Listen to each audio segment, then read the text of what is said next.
People often say, everything in my life's good. There's just this one thing. Yes. Yes.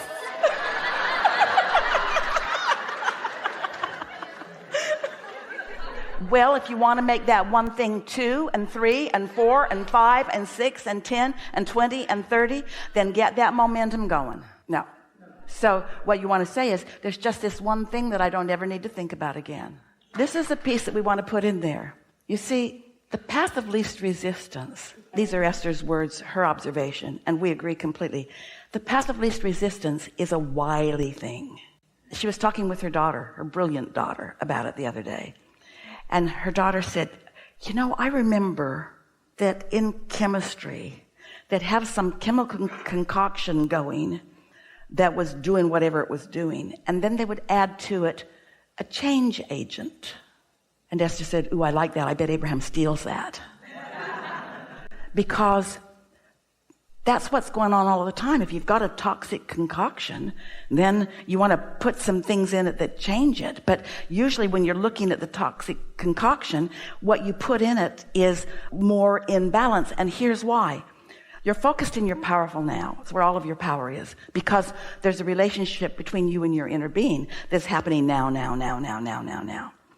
So in your powerful now, as you focus, you can feel what you've got going on feels like, but you have the ability to add a change agent. You have the ability to make it better or make it worse. If your goal is to justify yourself, if your goal is to win a lawsuit by pointing out how terrible they are, then the change agent that you add makes it worse and worse and worse and worse and worse and worse and worse. But if your goal is to fulfill yourself, if your goal is to rejuvenate yourself, if your goal is to energize yourself, if your goal is to clarify yourself, if your goal is to improve, then the change agent that you add feels good when you add it. And the thing that we want you all to feel is that in every moment, friends, we love you so much. You've got this concoction going. It's going. You can't separate yourself from it. That's what we were talking about as we began here today. The momentum of your life has brought you here. And mostly it's wonderful, but there are so many choices for you. And so many of you don't make choices that are different than choices that you made because you're historical maniacs. You keep wanting to explain, to defend, to justify where you stand by remembering that. Well, your inner being is remembering all the things that you've launched into your vortex. So your inner being is remembering where you're going. You're often remembering where you've been. So in your now, you got to decide. You said such beautiful words to us just now about how you can feel what's coming, and then we added to it.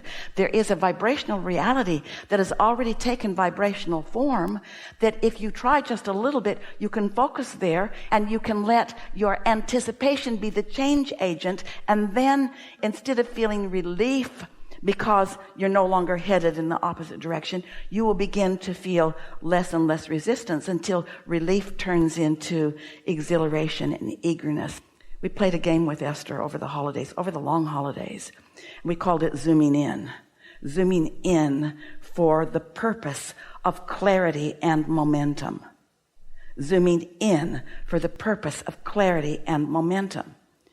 And we also played the zooming out game with her because sometimes she was zooming towards something that she didn't want. So we encouraged her to zoom out. In other words, you got to get hold of your focus. And your focus is known to you by how you feel. And once you put those two things together, you can master and accomplish and stand in a place of powerful attraction, and even if you're in a contrasting moment where you know what you don't want. Because when you know what you don't want, you've attracted to your vortex for your inner being to chew on more details about what you do want. You can't get it wrong, and you never get it done. And the reason you can't get it wrong is because it's never done. But it won't be fun till you get control. It will not be fun if you think the government's in control of how you feel. It won't be fun if you think the person you live with is in control, or your children. It won't be fun if your kids are bossing you around all the time. It won't be fun until you lead your own self with your own desires. You let somebody else's desires be more dominant, you walk around in resentment all the time. So your point of attraction sucks. And then you blame them. The people that you love the most, the people you want to give the most to, you blame them because you feel resentful, because you don't have control of your own point of attraction, because you're in service rather than in attraction. You see, your kids, those you love, your friends, the people of your planet, people that you focus upon, when you see someone suffering, you put them in your vortex. So it's not just you, selfish you, in your vortex. You selfishly care about a whole lot of things. But there's a vortex version of it that your inner being is addicted to. Your inner being doesn't have the bandwidth to vary at all from that. So you're not ever going to get your inner being to vary its bandwidth to join with you. You've got to vary your bandwidth to join with your inner being. And your bandwidth, you know, like on your radio station. Esther remembers because she's old. She remembers when her radio was sloppier and she could get all kinds of bleed over from she'd tune it. She lived high in the mountains. There weren't any radio stations anywhere near, and she'd tune it. Oh, there it is. She had her radio on the dresser, and on the dresser was a chair. So the dresser, a chair, and the radio, so that it was up there by that big high. And then Esther standing on the dresser tuning the radio, because she wanted to hear what was coming from KOMA, Oklahoma City.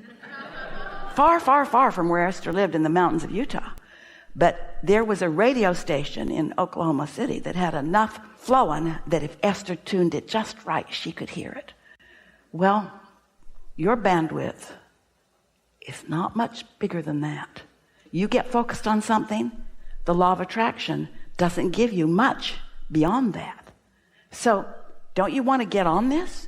Don't you want to focus better? Don't you want to improve your bandwidth? Your bandwidth, never said this before either, your bandwidth, your point of attraction is moving up and down this path of least resistance, path of most allowance trail all day long. So you can't get together with somebody and really let it all hang out and really rag on and on and on about the injustices of whatever this is. You can't do that and improve your bandwidth at the same time. You are doing the opposite of it. Now, that bandwidth doesn't get bigger. Look at the chair pamphlet that you had. Do you have one? Can you put the guidance scale up on the screen? We don't really need it. We can look at the screen. It's good. Look at these emotions. There are many more than these, but each of them is a specific bandwidth. You don't feel fear and blame all at the same time. In other words, you have to work yourself incrementally. You see what we're getting at? So what are you practicing? What are you practicing on this subject that you're wanting help on? What's the feeling that comes to mind the most often? Just look at it quick and tell us. Revenge.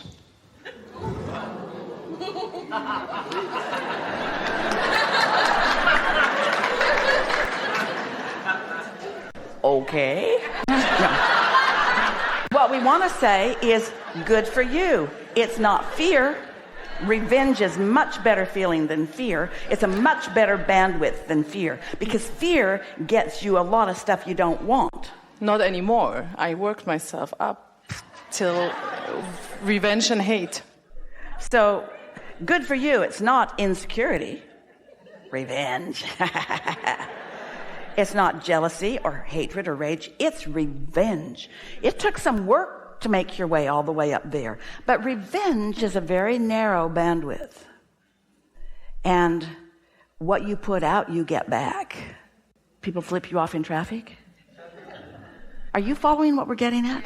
Now, maybe it's just when you think about that subject that you go there. Mm-hmm. So don't go there. Unless that's the point of attraction you prefer. Because when you feel that way, that's your point of attraction. So why not hang around there? Well, you know why not. You see, we don't want you to just not want what the feeling of revenge will bring you. We want you to understand what it's depriving you of too.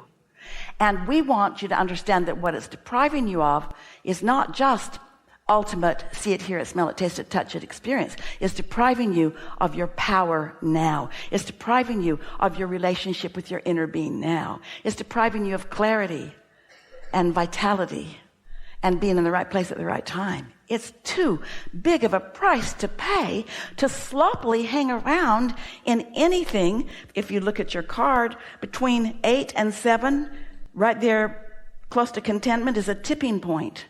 That's where the resistance is so far gone that it's just allowing. You're really on a run if you can get there. That's why meditation works so well.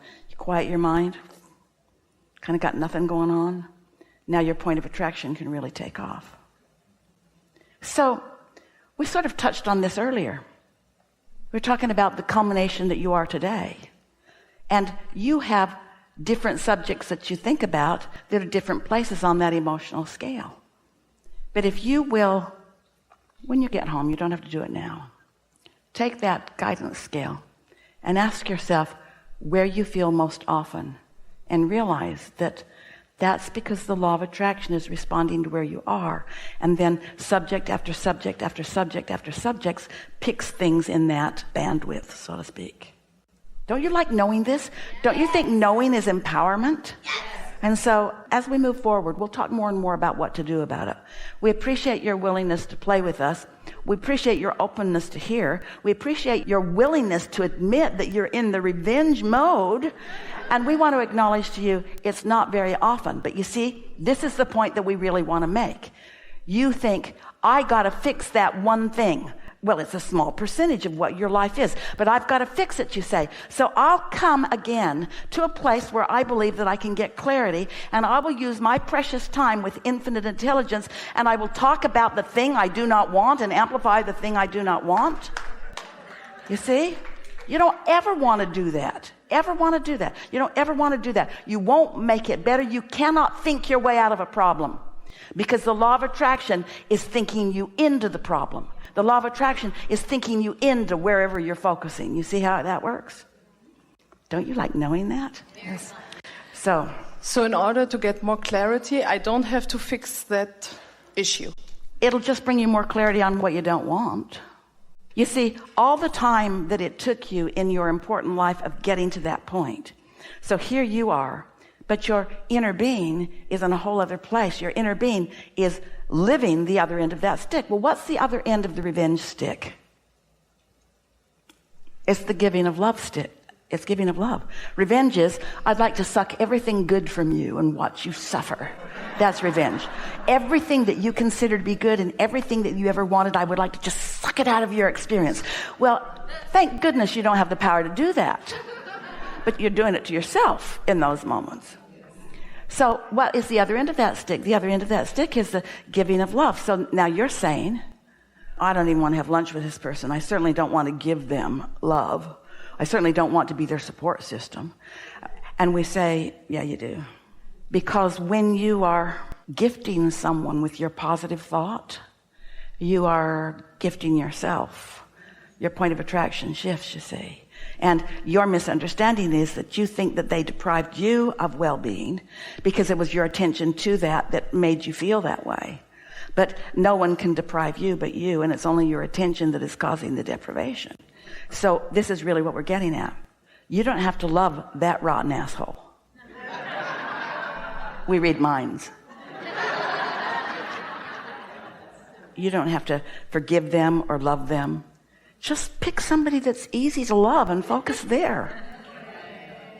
And pretty soon you'll get so good at loving and focusing there that you'll even maybe eventually find it in that person. But don't worry about it if you do or don't.